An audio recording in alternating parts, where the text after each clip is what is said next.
स्वाध्याय इयत्ता 10वी विषय मराठी मनक्या पेरेन लागा स्थूल वाचन।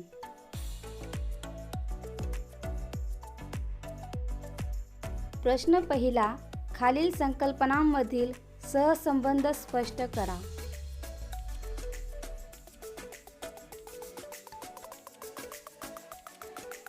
सहसंबंध स्पष्ट करा।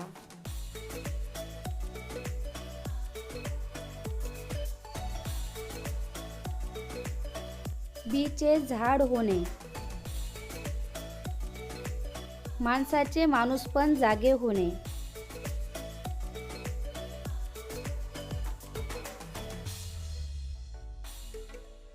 बीज माती जोपासते, झाड होते,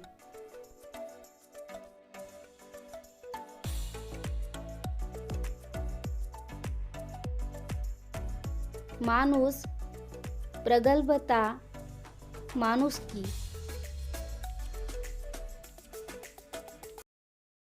प्रश्न दुसरा, माणसं पेराला लागू या शीर्षकातून कवीला अभिप्रेत असलेला भावार्थ उलगडून दाखवा।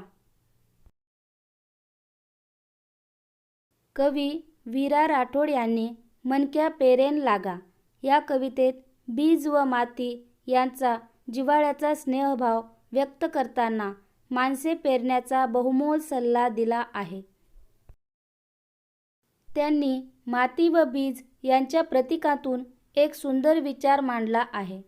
एका चिमुकल्या बीजातून झाड होईपर्यंतचा प्रवास माती ममतेने जोपासते। बीजाचे झाड करण्यात तिच्या जन्माचे सार्थक आहे। त्याप्रमाणे या समाजाच्या मातीत माणसे रुजवली व त्यांच्यावर चांगले संस्कार केले तर त्यातून चिरंतन माणुसकी निर्माण होईल, हा आशय या कवितेतून अभिव्यक्त होतो। म्हणून माणसं पेराला लागू हे शीर्षक अतिशय समर्पक ठरते।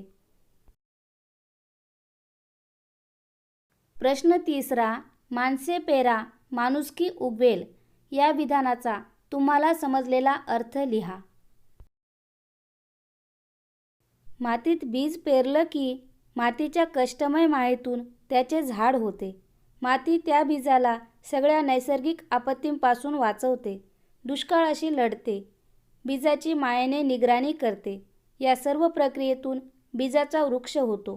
त्याप्रमाणेच आजच्या मूल्यहीन समाजामध्ये चांगल्या संस्काराच्या मातीत जर माणसांना पेरले तर त्यातून मानवतेचा निकोप वृक्ष उभा राहील, अशी आशादायक भावना या विधानातून व्यक्त झाली आहे।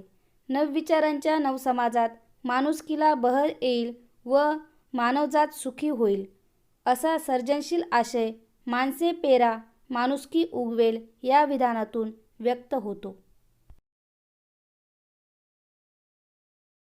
प्रश्न चौथा, माणुसकी पेरणे काळाची गरज या विधानाचा तुम्हाला कळलेला अर्थ लिहा। मातीमध्ये बी पेरले की मातीच्या मायेच्या संस्कारांमधून वृक्ष जन्माला येतो। माती ऊन, वारा, पाऊस, वादळाची झळ सोसून बीजाची जोपासना करते। बीजाला दुष्काळाची झळ सोसावी लागू नये म्हणून ती दुष्काळाशी सामना करते। या प्रतीकातून कवींनी सामाजिक आशय मांडला आहे।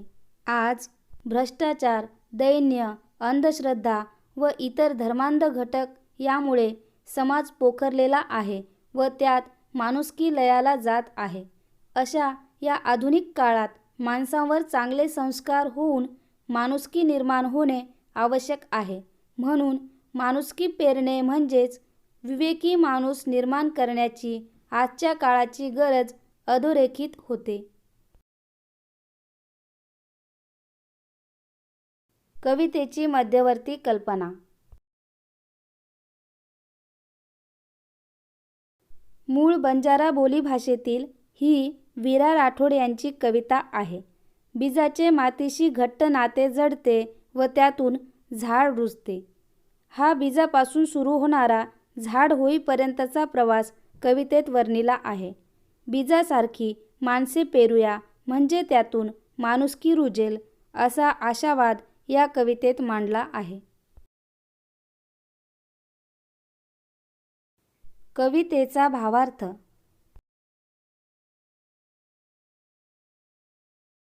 एक बीज मातीवर पडते. मातीशी त्याचे घट्ट मायेचे नाते जडते. माती बीजावर अशी अतूट माया करते की ऊन वारा, पाऊस पाणी, वारा वादळ यांना न जुमानता हे सर्व सोसून दुष्काळाशी सामना करून त्या बीजाचे झाडात रूपांतर करते. बीजाचे झाड होईपर्यंत माती काळजी घेते. कवी म्हणतात, चला आपण माणसे पेरूया, माणसाचे बीज पेरूया, म्हणजे त्यातून मानवतेचे झाड निर्माण होईल. ओळींचा अर्थ. एक बी जमीन गडचं, एक बी मातीत पडतं, जमिती ओरो नातो जुडचं, मातीशी त्याचं नातं जुळतं, धूळ ओन लगाडचं जीव, माती त्याला जीव लावते, असो काही घडचं, असे काही घडते, पाणी पावस, पाणी पाऊस, उंदाळो वरसाळो, उन्हाळा पावसाळा, आंधी आंघोळो, वारं वादळ, दुष्काळ येती लढच, दुष्काळाशी लढते, एक दन वन झाड करणं छोडच चालो, एक दिवस त्याला झाड करूनच सोडते. आपण बी मनक्या पेरेन लाग जावा, आपणही माणसं पेरायला जाऊ. कवींचा परिचय. कवी वीरा राठोड. आधुनिक काळातील कवी. सेन साई वेस ही बंजारा भाषेतील प्रार्थना व पिढी लढायरी वाते हा बंजारा बोलीभाषेतील कविता संग्रह प्रकाशित. त्यांच्या पहिल्याच कविता संग्रहाला दिल्लीच्या भारतीय साहित्य अकादमीचा राष्ट्रीय साहित्य अकादमी युवा पुरस्कार 2015 मिळाला आहे. सामाजिक कार्यात सहभागी होऊन मानवतावादी दृष्टीने भटके, विमुक्त, वंचित, दलित यांच्या प्रश्नांवर त्यांनी लेखन केले आहे. त्यांच्या बंजारा भाषेतील मनक्या पेरेन लागा या कवितेचे विनायक पवार यांनी मराठी भाषेत रूपांतर केले आहे. कवीला व्यक्त होताना भाषेचा अडसर नसतो. बी मातीत पडून तिचं झाड होईपर्यंतचा प्रवास सांगताना माणसं पेरायला हवीत हा विचार कवितेतून व्यक्त झाला आहे.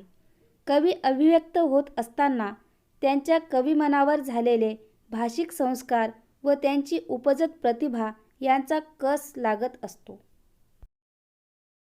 विद्यार्थ्यांनी आपापल्या परिसरात बोलल्या जाणाऱ्या भाषेतून अभिव्यक्त होऊन सहज व सोप्या पद्धतीने एखाद्या विषयाची काव्यरूपात गुंफण करावी या उद्देशानेच या कवितेचा समावेश करण्यात आला आहे.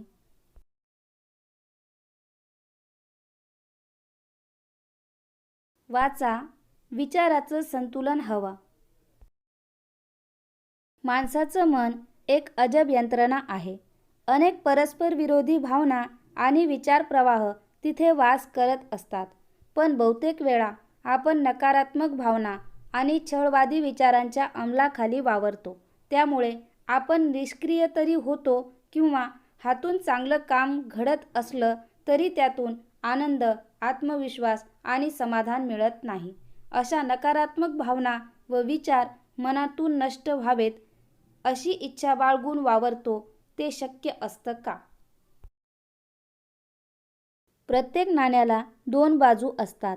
त्यामुळे होकारात्मक आणि सृजनात्मक विचार झाले तरी त्यांना विरुद्ध बाजूही असतेच. त्याचप्रमाणे नकारात्मक विचार व भावना यांचा देखील काही उपयोग होतच असतो. तो उपयोग करून घेणं हे आपलं कौशल्य आणि हुशारी हे लक्षात ठेवायला हवं. म्हणून तर अशा परस्पर विरोधी भावना व विचार मनात वावरतात. त्या नकारात्मक गोष्टींनी गांगरून जाण्याचं जरासुद्धा कारण नाही. त्यांचं संतुलन राखणं महत्त्वाचं. ज्याप्रमाणे चारचाकी गाडीत ब्रेक व ॲक्सिलेटर म्हणजे वेग नियंत्रक व प्रवर्तक असतात, त्याप्रमाणे मनाला वेगानं पुढे नेणारे होकारात्मक विचार आणि प्रगतीला रोखणारे नकारात्मक विचार असतात. गाडीच्या सुरक्षिततेसाठी ब्रेकची आवश्यकता भासते म्हणून ते असतात. त्यांना भिण्याचं काहीच कारण नाही. त्याप्रमाणे मनात नकारात्मक विचार येतात. त्यांच्या मदतीने सावधगिरी कशी व कुठे बाळगायची याचं स्पष्ट भान निर्माण होतं आणि चुकीच्या निर्णयांना देखील आळा बसतो. अर्थात नुसताच ब्रेक दाबला तर गाडी सुरूही होणार नाही आणि वेग देखील घेणार नाही. म्हणूनच सतत आपल्या विचारांचं संतुलन असणं आवश्यक आहे. गंमत शब्दांची डॉक्टर द. पुंडे